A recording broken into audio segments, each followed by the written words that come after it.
Okay, I thought in part 3 I would discuss the greater esoteric and spiritual purposes as to why Jupiter can conjunct the moon in this way.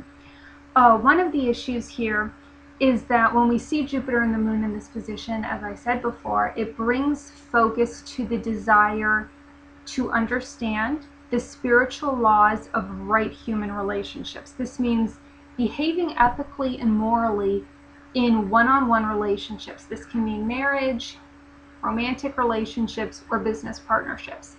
And what we're seeing is that throughout your life, these are questions that should have been raised for you over and over again.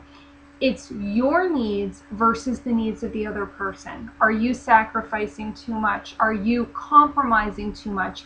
Is there, harmony here? Is each partner giving what they should, or is one person taking too much? In addition, it's this need to have these one-on-one relationships that are either platonic or romantic that are authentic to your spiritual belief systems. Are you relating in a way to other people that is compassionate and is pleasing to whatever your concept of God is? And the greater spiritual aspect here is, are you using your relationships to further the greater good of humanity? And that's a really difficult concept to understand, how one-on-one relationships are supposed to be used for the greater good, for the greater human tribe. And I really didn't understand that at all. I read about it in an astrology book once, and it kind of went over my head. I finally think I have something of an understanding of it, and I would have to reference Sister Wives and the Cody Brown people to provide an example.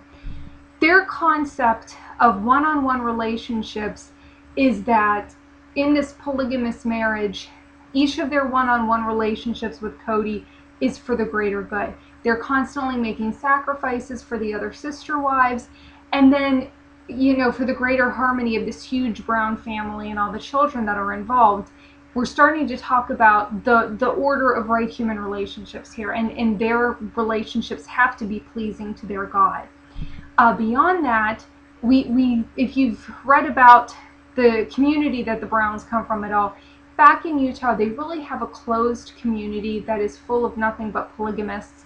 And inside that community, though, these families are thinking beyond the concept of just what is the right order of human relationships for my family versus how are we pulling together as a community to accomplish the most good. There's a redistribution of wealth there, because a lot of these families are very poor, so the ones that aren't poor need to kick in and help those that are in need.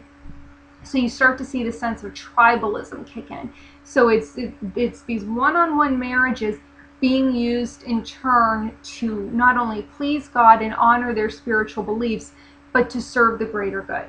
So for those of us that live in mainstream society, though, I don't necessarily know how that plays out on a daily basis, how your one-on-one relationships would serve the greater tribe of humanity. But I can tell you esoterically, that's what the universe gives you, that Jupiter-Moon conjunction. That's what you're being called to learn. That's the greater spiritual evolution here is, are your intimate relationships, your one-on-one relationships, are they pleasing to God? Are they in line with your belief systems?